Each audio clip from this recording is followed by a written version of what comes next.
When you use OMG, it's like having a crystal ball, because you'll know in advance, before you ever talk with that salesperson, exactly how they'll perform in your specific sales role. It's very targeted. It's very accurate. It's very predictive.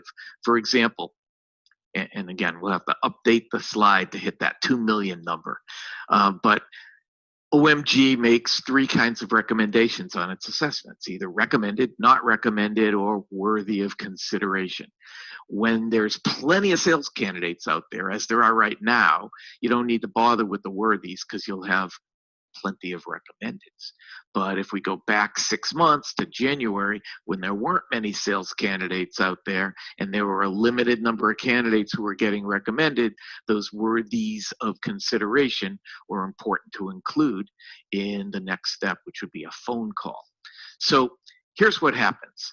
When we say not recommended, in other words, the data shows that this candidate won't be successful selling what you provide to your prospects in your marketplace against your competition at your price point.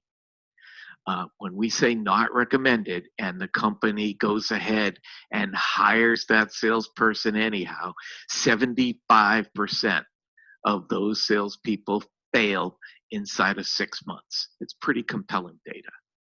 And when we say recommended, you can't just take that recommendation at face value. You still need to talk to the candidate and interview the candidate and assess the background and the experience of that candidate and check references.